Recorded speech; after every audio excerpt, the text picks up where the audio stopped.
All right, starting in Hebrews 11:17. By faith Abraham, when God tested him, offered Isaac as a sacrifice. He who had embraced the promises was about to sacrifice his one and only son, even though God had said to him, "It is through Isaac that your offspring will be reckoned." Abraham reasoned that God could even raise the dead, and so in a manner of speaking, he did receive Isaac back from death. We talked about this in detail last week. There were a couple of things that I thought were really interesting. The first one is the fact that he's described as Abraham's one and only son. He had another son through Hagar, and they even offered Ishmael to God as the chosen son. Use Ishmael, and God rejected Ishmael. He said, it's going to be a child from Abraham and Sarai, not a child from Abraham and someone else. But that phrase, his one and only son, is very similar to what John 3:16 uses to describe Jesus. He is God's one of a kind, his monogenes, his one and only son. So mine says begotten, one of a kind. Yeah. Not only, but just one of a kind. So there could be several, just one specific. Yeah, and that's true about Jesus, because God has a lot of sons in general terms, but it's always referred to in the plural. Jesus is the only one that's referred to in the singular as God's son. The rest of us are God's sons, or God's sons and daughters. The angels are referred to as sons of God, but Jesus is the one of a kind, the one and only Son of the Father.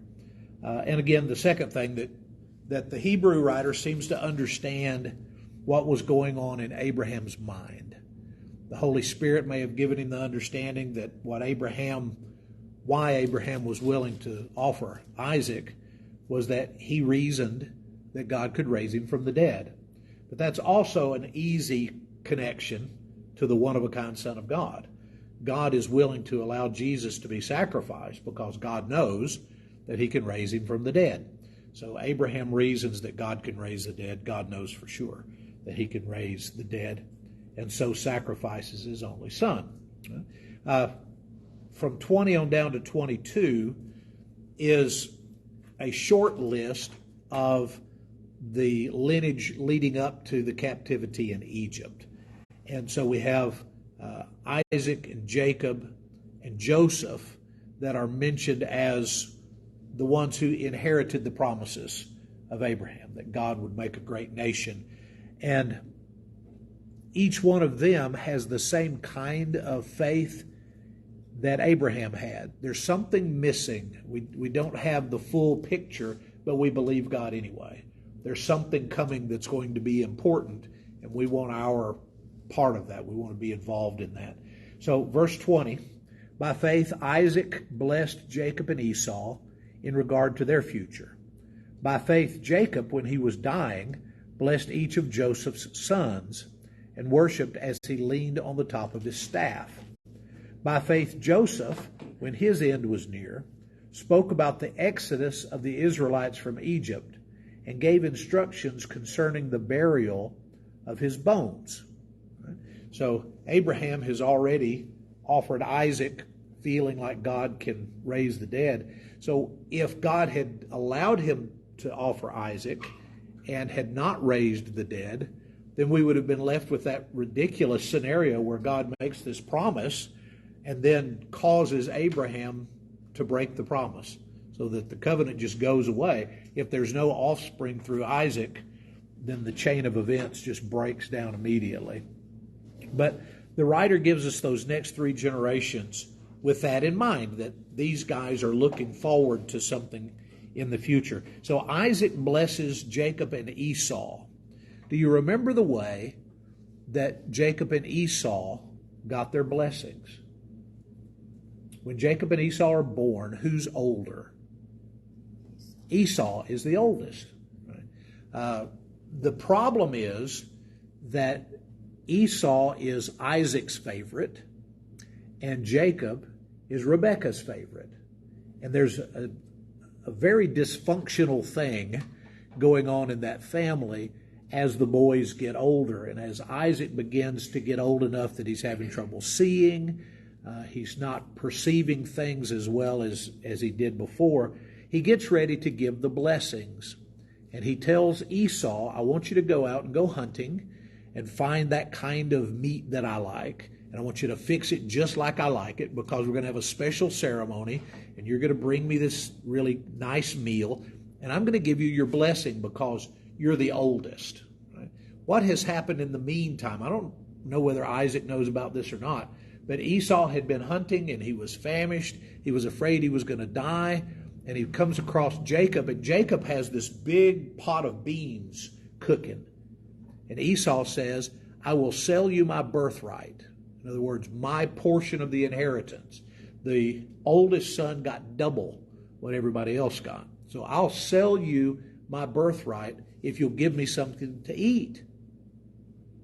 And Esau is saying, well, what good is it to me if I die?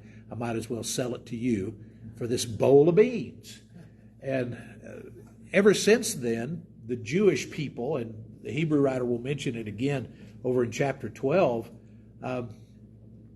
that he's kind of viewed as an idiot, that he does something, he gives away something very, very precious for very little in return. In fact, let's just run over and look at it. It's chapter 12, verse 16. He connects it with kind of an odd thing here. He gives some warnings. See to it that no one falls short of the grace of God. This is verse 15. And that no bitter root grows up to cause trouble or defile many. See that no one is sexually immoral or is godless like Esau, who for a single meal sold his inheritance rights as the oldest son. Afterwards, as you know, when he wanted to inherit the blessing, he was rejected. Even though he sought the blessing with tears, he could not change what he had done. So the Hebrew writer doesn't think very fondly of Esau. And you might notice as we go through that we have no mention of, by faith, Esau. Right? He's kind of in that same category as by faith Adam or by faith Eve. We don't have those because they didn't do something that made us remember them for being faithful.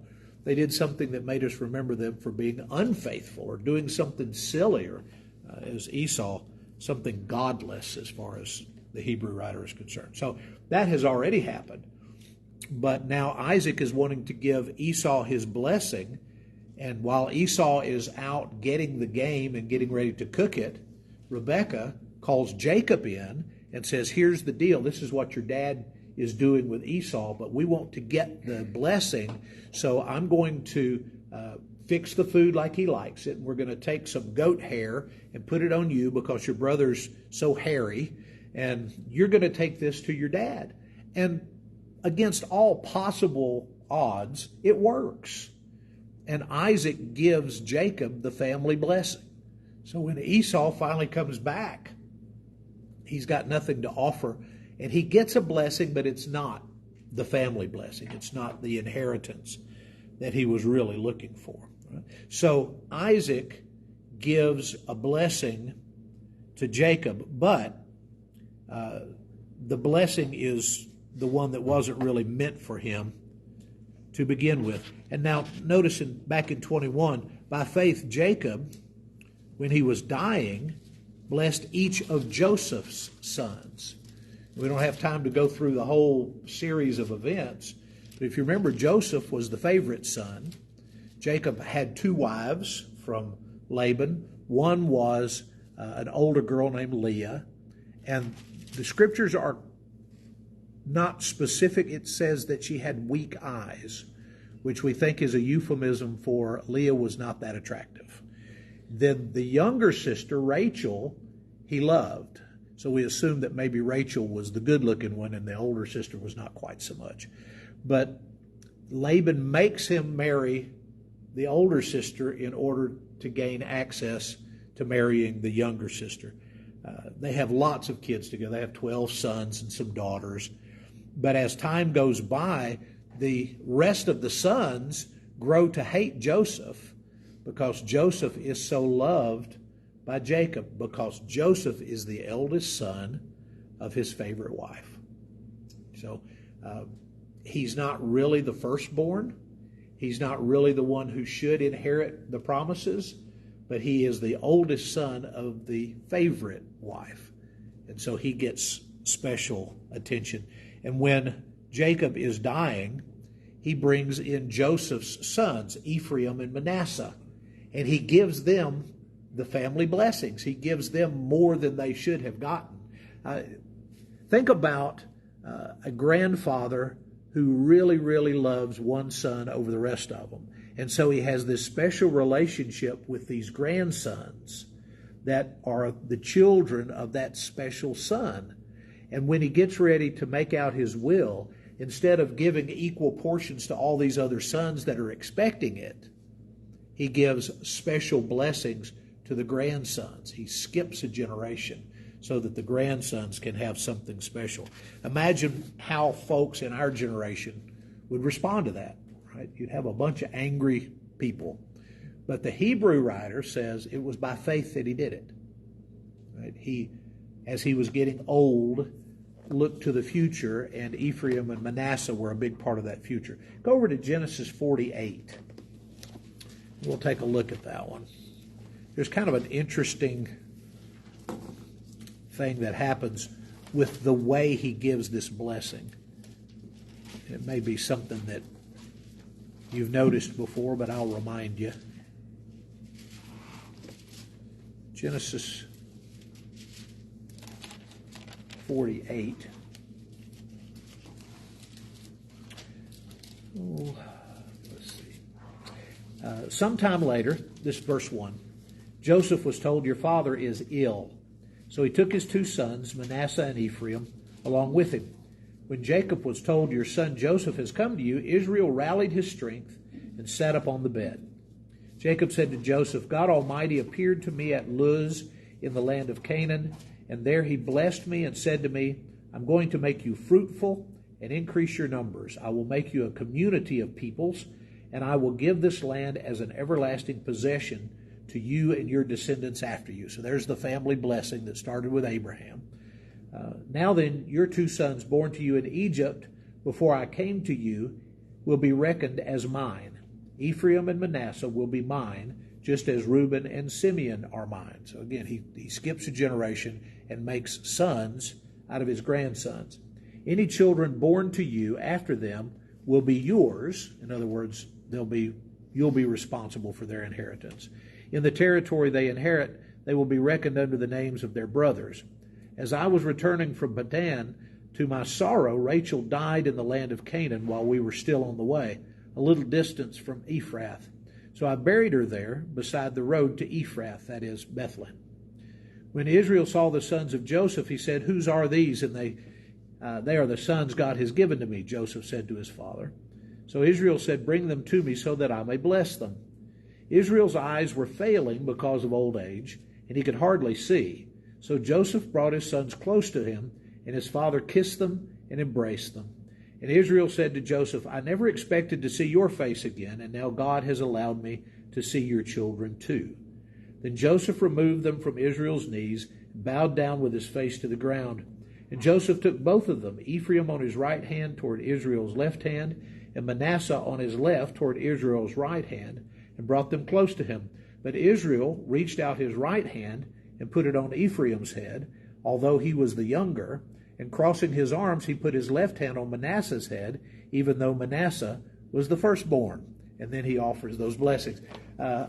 You have to wonder if that was a God thing, that God told him to do it that way, or if Jacob was just remembering that God gave him the family blessing, even though he was the younger, and now he's giving the blessing to the one that he chooses. So he's blessing them like this. He crosses his arms and gets his hands on the ones that he wants to. Joseph objects, and Jacob says, "Nope, this is the way we're doing it." And so he gives the blessings to them. So again, he's looking 2 generations down. He's looking to his grandsons and giving them family blessings because he believes that God's going to keep blessing them. This isn't something that was Abraham, Isaac, and Jacob and done. This was something that was going to be Abraham, Isaac, Jacob, and his offspring. And by the time you get to the time of Jesus, the way that the Israelites described their God was he's the God of Abraham, Isaac, and Jacob. They might even throw Joseph in there, Abraham, Isaac, Jacob, and Joseph, because they realized that the promise started way back there and made its way all the way down to them. Okay? So Jacob, when he's very old, gives these blessings to his grandsons. And then finally, the one that I really love, Joseph, when he's getting old, he tells his, probably by then, his brother's offspring, and they're growing quickly. I mean, as they came in there weren't that many of them that moved to Egypt in the first place. When they come out, some estimates are between 800,000 and 1.6 million. So there's a whole bunch of Israelites by the time they move 400 years later. But at this point, there's not really that many of them. But Joseph has access to his brother's children and their children's children. And he tells them, when you leave here, God's going to take you up out of this place. And when you leave here, don't leave my bones. Take my bones with you. So when Joseph dies, he is prepared for burial in the Egyptian way. They put him in a tomb, as Egyptians would. Some have even suggested that he had his own little pyramid on the property where they lived. They found a place that some people think archaeologically kind of matches up with what it might have been like. There was a main house, two lesser houses, so they say, well, there's Joseph, Ephraim, and Manasseh and their families, and then there was a burial tomb there that had been broken into at some point.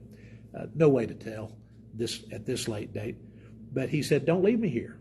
Well, when they get ready to leave Egypt, the Israelites remember his demands, and they go and get his bones and take him with them when they go to Israel. There is a tomb of Joseph, and you can go online if you want to and kind of see what it looks like. It's not very big.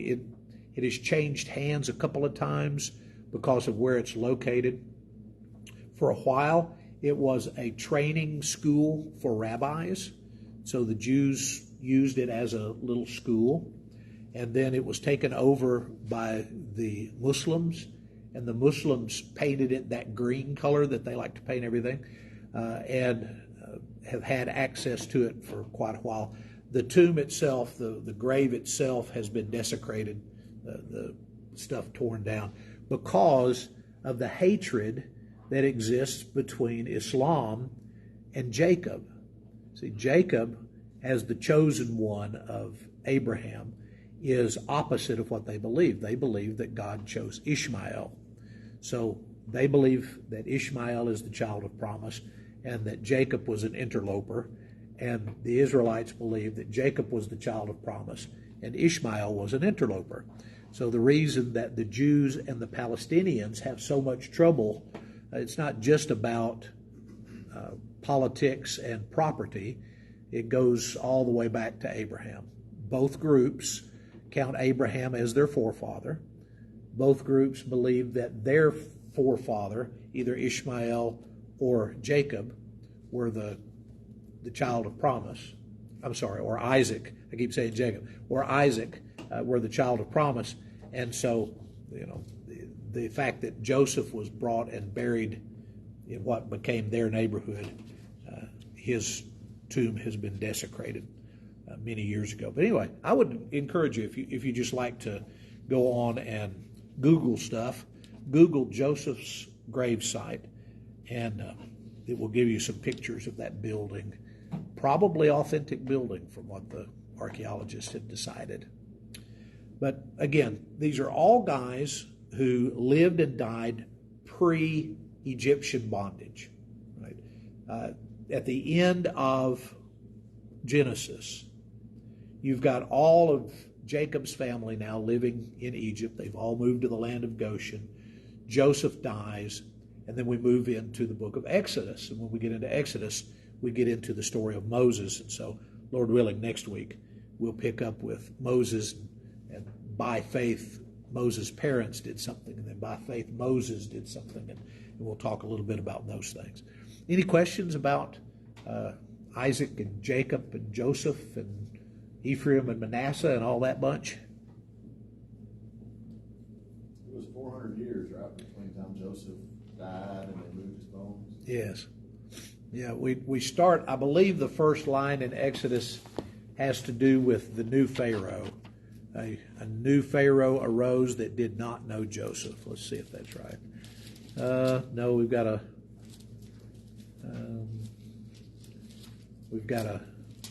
it's down to verse 8. We've got a little bit of a genealogy, and then verse 6, Joseph and all his brothers and all that generation died. But the Israelites were exceedingly fruitful. They multiplied greatly, increased in numbers, and became so numerous that the land was full of them. So eventually that's going to cause problems. A new king, a new Pharaoh arose that did not know Joseph. And so from the time of Joseph and his family to the time of the Exodus, about 400 years. Anybody else? Thoughts? Okay. Tell you guys bye.